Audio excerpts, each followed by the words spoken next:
Welcome back to the channel. This is Marcus Sniffles, and just because it's the Colts off season, because we're not in the playoffs, that doesn't mean we don't have stuff to talk about. Here, Indiana move. We from Indiana move. We from Indiana move. I'm an Indiana move. Touchdown! I-N-D-Y! And he lost the ball. There's a fumble. Who's got it? The officials say the Colts do. Right seat win, baby! Lobs it way downfield, intercepted, coming forward and making the INT for the Colts in the back end. To see the Colts win Super Bowl. Hey, win on three. 1, 2, 3, win! Let's start with, we're going to kind of bounce around a little bit. So let's start with the obvious choices. Let's start with Offensive Rookie of the Year, Tyler Warren. Like, seriously. He broke the record for most receptions as a rookie in Colts franchise history. He broke the record for most receptions as a rookie tight end. He was a focal point on this offense, not only in the passing game, but also in the running game. If you look at a lot of Jonathan Taylor's big, explosive running plays, there's a good chance Tyler Warren was either in the backfield or had a blocking assignment on that play to help break Jonathan Taylor. Tyler Warren has made more of an impact on this offense more than anybody in one season. Like, the way this offense changed the day that he stepped onto the field is incredible, and I'm very excited to see how this offense looks going forward once he is more established and doesn't have his rookie jitters and can really dominate out there on the field. The next award we're going to hand out is Defensive Rookie of the Year. And the winner of that award goes to whoever. Nobody. Nobody wins that award. This is a blank award. There were no rookies on the defense that made any impact. JTT got some playing time towards the end of the season, but outside of that, nobody gets this award. So this award will be vacant and no one gets it. Let's go with Defensive Player of the Year. Now, there's a lot of solid candidates for this award, like Cam Bynum, DeForest Buckner. Some people might make a case for Jermaine Pratt. I'm going to go with Laiatu Latu. He led the team in sacks. He was second on the team in interceptions. I believe he was top 5 in tackles, and he just made a lot of plays. When there was no one on the defensive line while DeForest Buckner was out, when there was no one on that line to make a play, on passing downs, Laiatu Latu was the only reliable defensive lineman to go out there and make a play, whether it be to force a fumble, sack, knockdowns, pressures, interceptions, deflected balls, everything. He was the only reliable defensive lineman we had in passing downs.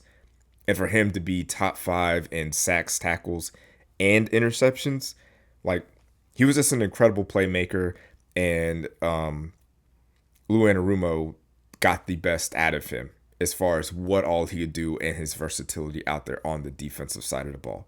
Now, imagine how great Laiatu Latu would be if we had anybody on the other side that had a pulse on a passing down. A pulse. Like, that's it. I'm going to go ahead and tell you guys something. About 90% of you guys that watch this video are not subscribed to the channel. Don't be a weirdo. Subscribe to the channel. Don't be part of the 90%. Be a part of the 10%. And let's get that 10% to 90%. So 90% of you guys that are watching are actually subscribed. That would help me out a lot. Cost you nothing. It's free and I'd appreciate it. Offensive Player of the Year. Now, obviously, there's a lot of players that you could go with on this one also. Tyler Warren could probably be in the mix for this. Alec Pierce. Maybe even Quentin Nelson if you're feeling saucy. But I went with Daniel Jones. Like, the quarterback. He was not the best player on the offense, but he kept the offense moving. A lot of people that don't watch this team think that we're a running team because Jonathan Taylor was, for the most part, the leading rusher throughout the entire season. But for the first 3 quarters, we spent a lot of time throwing the ball. Short passes, intermediate passes, flat routes, screens, things of that nature. Throwing the ball, getting into the correct play. And that was because of Daniel Jones. I've been saying it since the offseason, throughout the season, when he got hurt, when we moved on to other quarterbacks, that I wasn't a big fan of Daniel Jones. But I'm not going to sit here and lie and act like he didn't play well. He was playing at a you could probably make an argument for an all-pro level throughout the whole season well, not the whole season, but until, after the Atlanta game. He was playing at an all-pro level, and he was probably in the mix for being the MVP candidate in the league. But yeah, I would give him Offensive Player of the Year for this season. Next up, we're going to have Comeback Player of the Year award. Now, this is going to be a shock, and this is somebody that nobody would have picked. If I told you we're going to do these types of awards, MVP, Defensive Player of the Year, yada, yada, yada, Comeback Player of the Year, who's the player that you think would be the winner of this award for this season? Nobody would have guessed it. I didn't guess it, and it goes to Phillip Rivers. The man literally came back from retirement to try to help the Colts get to the playoffs. Now, he did not do that. We went 0-3 with him at quarterback. He threw for like under 160 yards a game, but it was fun. Like, looking back on it, now that I have a little bit of time and space from that time, it was cool. Like, it was awesome to see him come out of retirement and try to, go out there and sling it a little bit and still show that he had a little bit left. Not enough, but a little bit. It's a great story. I'm not going to lie. I mean, I didn't like it because we lost every game, but it was a great story. So Phillip Rivers, Comeback Player of the Year. Special Teams Player of the Year. Now, this is the most obvious award that we got going right now, and that goes to Ashton Dulin. When he missed those few games, I think towards the end of the season, our kick punt coverage was a disaster. Like, you don't realize how much you value somebody until they're gone. Even if it's like, the fifth string wide receiver, and it's just like, Ashton Dulin, yeah, he's more so of a blocking wide receiver. He has a little bit of gadget plays every now and again, does a little bit of kick return. But his punt and kick coverage, that's why he's an all-pro. He wasn't an all-pro this year because he missed games, but he's been an all-pro a few times for special teams. He is amazing, and he's one of those players that will probably retire as a Colt. Now, another award, and this is kind of like a made-up award that I have, and it's just the him award. Like, okay, you're the man. Maybe not statistically, maybe not as far as getting the amount of touches or making, a lot of plays on defense, even though this is going to an offensive player. But the him award goes to Alec Pierce. Alec Pierce led the team in reception yards while only having like under 50 catches, and led the league again in yards per catch. And it's one of them things where when he made plays, it was like, yeah, that's him. Alec Pierce is him. T.Y. Hilton, he's open down there somewhere. Just chuck it up there.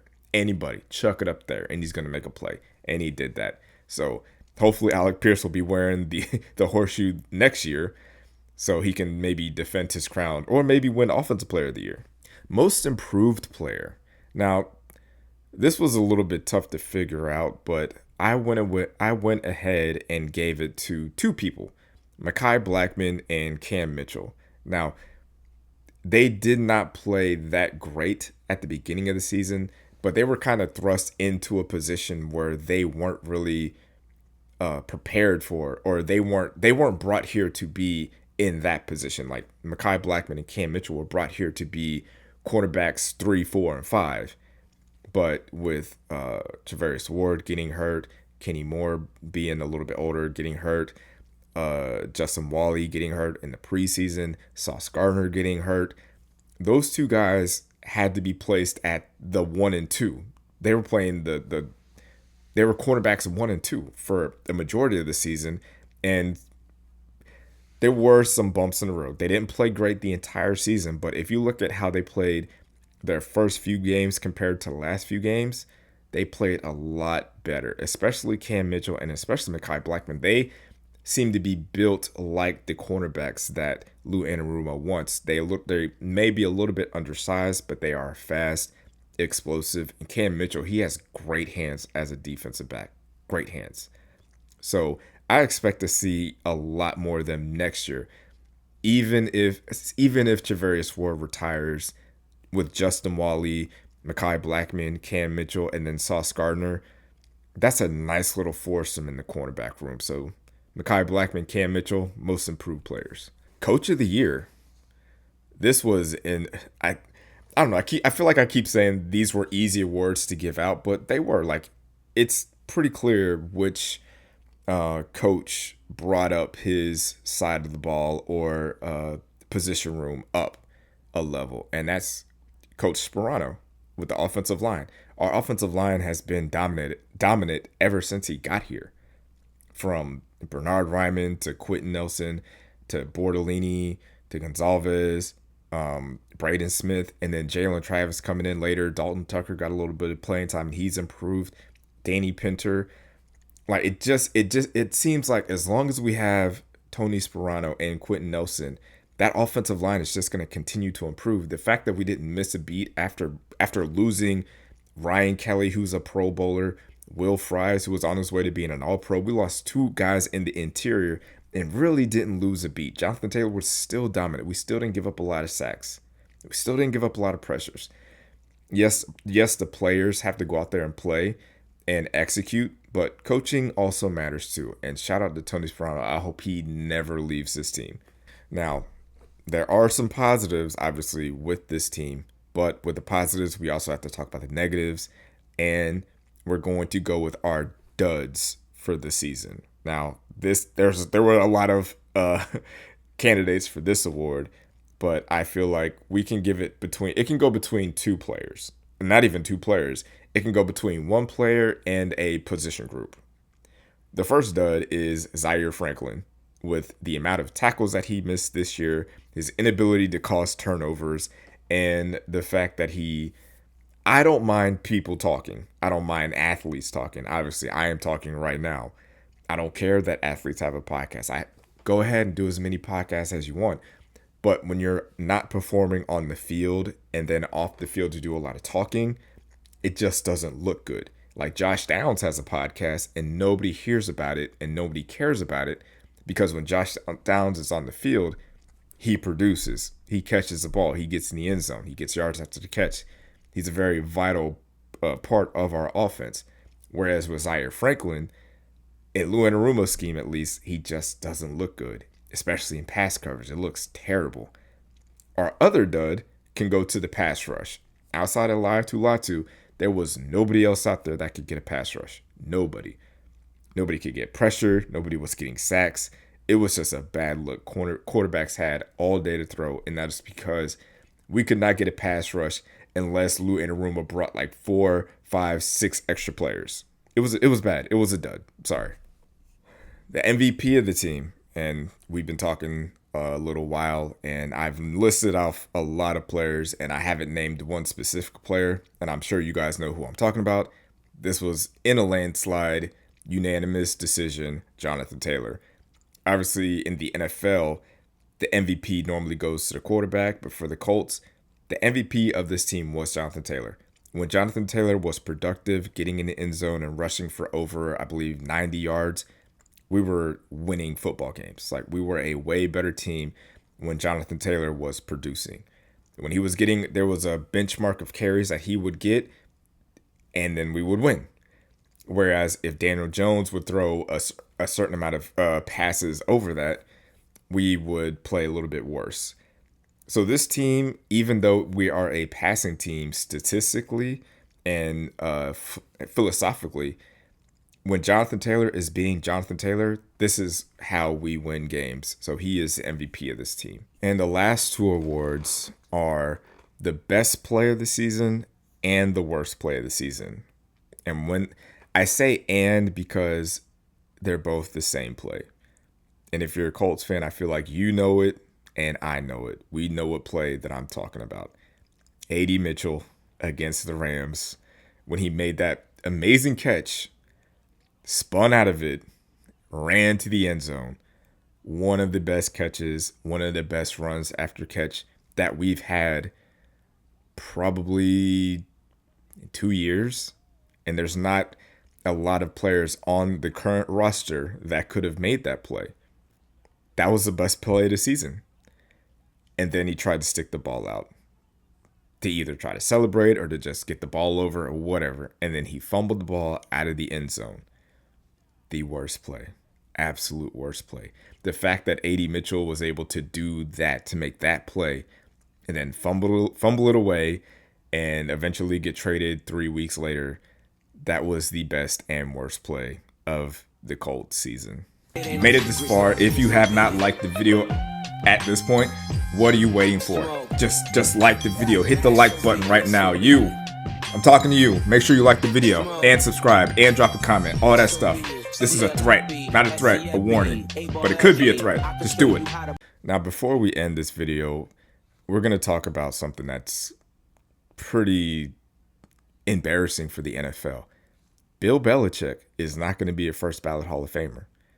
Bill Belichick, who is third all time in wins in the regular season, not a first ballot Hall of Famer, has 6 Super Bowl rings as a head coach, 2 as a defensive coordinator, not a first ballot Hall of Famer, has 9 NFC championships, slowed down the offenses of Sean McVay and the greatest show on turf, and beat Patrick Mahomes in the playoffs, not a first ballot Hall of Famer.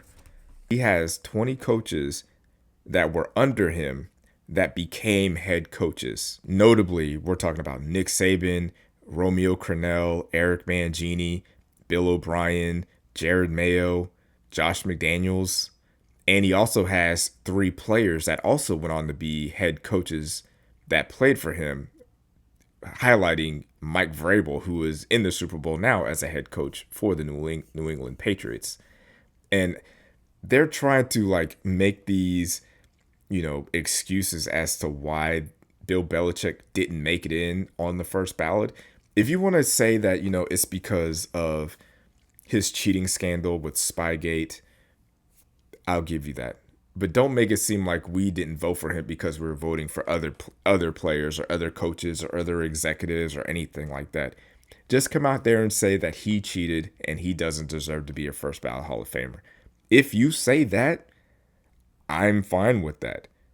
I actually agree with that. That is the standard the NFL has set for getting into the NFL Hall of Fame. It shouldn't matter how great you are or your accomplishments or how many rings you have. The standard is if you cheat, get suspended, or people don't like you, you are not a first ballot Hall of Famer. And you may ask, where was that precedent set? That precedent was set when Terrell Owens didn't get into the Hall of Fame on first ballot when he got sent home by the Philadelphia Eagles. Now, he wasn't suspended by the league, but he did get sent home. And because of that, he did not make the Hall of Fame as a first ballot player, even though he was at the time top 5 in every major receiving category. Bill Belichick, Spygate. Now, Bill Belichick, from what I remember, didn't get suspended for Spygate. You know what? I'm going to look it up. Bill Belichick was not suspended for Spygate. So for Bill Belichick, he should be a first ballot Hall of Famer. Just based on everything that I listed off. The rings, the wins. You talk about Lawrence Taylor being one of the greatest defensive players ever. He was coached by Bill Belichick. Bill Belichick helped Lawrence Taylor become who Lawrence Taylor was. Now, Lawrence Taylor obviously went out there and did the work. But if you ask Lawrence Taylor, he will credit Bill Belichick for him being the player that he became. So why isn't Bill Belichick a first ballot Hall of Famer as a coach? It's not because he didn't win. He won in New York. He won in New England. He has the 3rd most wins all time. He has the most rings all time as a head coach. I believe he has the most Super Bowl appearances as a head coach. He has coaches under him that have been successful. He has players under him that have been successful as coaches also. And for the NFL not to let him in first ballot, I don't get it. I don't understand what we're doing. I don't understand what the standard is anymore. Terrell Owens gets in trouble and he's not a first ballot Hall of Famer. Bill Belichick doesn't get in trouble. He's also not a first ballot Hall of Famer. And I want the NFL to be consistent on this. If Bill Belichick is not a first ballot Hall of Famer and Terrell Owens is not a first ballot Hall of Famer because of off-field issues, that means Tom Brady is not a first ballot Hall of Famer. He was suspended by the NFL for 4 games for cheating. For cheating. So if that's the case, if that's the standard that the NFL Hall of Fame committee and writers have set, then that means Tom Brady should not be a first ballot Hall of Famer.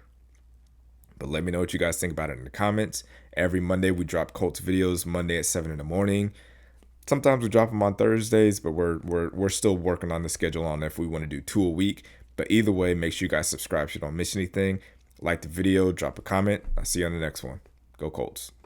Thanks for watching, babe. Make sure to like this video and subscribe to the channel.